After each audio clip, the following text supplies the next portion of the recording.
Welcome to Nasdaq Trade Talks. I'm Jill Malandrino, Global Markets Reporter at Nasdaq. Joining me is Ben Jones, Product Development Specialist with Nasdaq Index Research, to discuss the Focus 5 model from Nasdaq Dorsey, Wright, and the type of strategy that it adapts. Ben, it's great to see you. Welcome back to Trade Talks. Yeah, thanks for having me. Happy Election Day.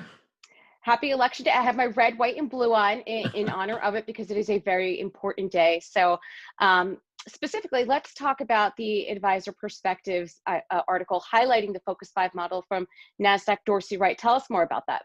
Yeah, so I wanted to highlight this article because I think it's timely, because I think a lot of investors and financial advisors are probably looking for strategies that can rotate and adapt to changing markets. And so the Nasdaq Dorsey Wright team published an article on Advisor Perspectives called The First Trust Focus 5 Model, a case study for relative strength investing. And the article looks at and explores a model that is quite popular with financial advisors, a model that has been live on the Nasdaq Dorsey Wright system for over 11 years. It turned 11 on October 21st. And this model is a sector rotation strategy that uses relative strength to identify the 5 strongest sector ETFs in that first trust lineup that Nasdaq Dorsey Wright uses. And so it has a lot of history on the Nasdaq Dorsey Wright system. And so for those advisors that are looking for a model to find the strongest areas of leadership in the US marketplace from a sector standpoint, this model is worth exploring. So definitely check out this Advisor Perspectives article. It looks at how it performs in different markets, how it has performed historically, and how it can be paired with different strategies. But because of its popularity, Nasdaq and Dorsey Wright, before they acquired, launched the Dorsey Wright Focus 5 index back in 2014. So now there's an index tracking it as well, Jill. So interesting. So it actually came out of the financial crisis, because if my math is correct, that's 2009. In fact, February 2009 was just before that March 2109 low. So it's really interesting. It came out from that. So what kind of strategy does it employ?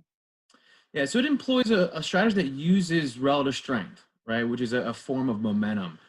So the premise behind the strategy is basically taking an inventory of first trust ETFs and then applying a relative strength ranking system to those ETFs and essentially identifying 5 of the strongest. Nasdaq Dorsey Wright has found that relative strength is a technique that relies on just data, right?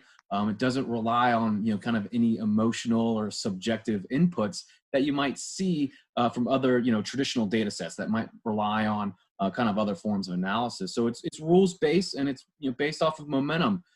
So with that concept, right, you take an inventory of those sector ETFs and you find the 5 strongest, and you just systematically update it on a frequent basis. And so the index is based on that model that we were talking about earlier in that article. And so there are a few differences in the way that they're updated, but for the most part, they're going to see the same 5 ETFs and the same 5 sectors or industries allocated within those 2 strategies, let's say. The index is evaluated on a bi-monthly basis.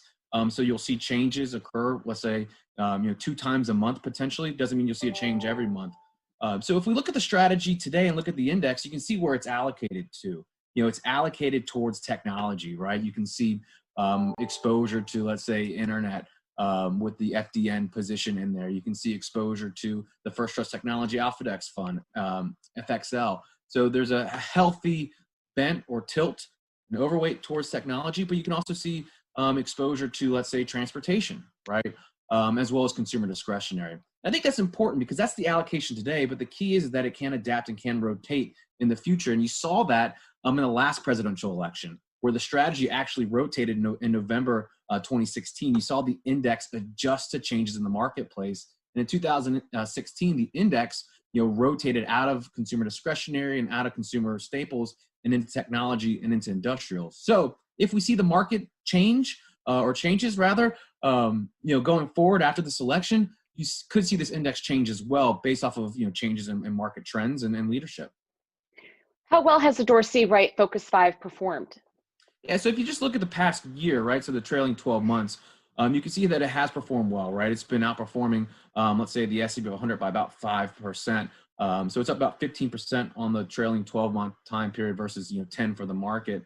You can see it trailing by a hair over the past 3 years or so. You just see that's kind of how it's been. So it's done well with this market where you've seen persistent leadership. Times where you see a lot of rotation, this index needs time to adjust, let's say. So you can certainly find all the index data on various different data platforms.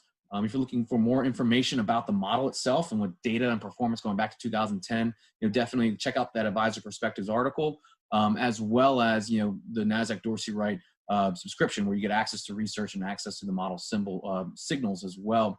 For those that are looking for an ETF that tracks this index, you can look at the First Trust Dorsey Wright Focus 5 ETF, symbols FV, that seeks to track the Dorsey Wright Focus 5 index. All right, Ben, thanks for joining us on Trade Talks. Thank you. And thanks for joining me. I'm Jill Malandrino, Global Markets Reporter at Nasdaq.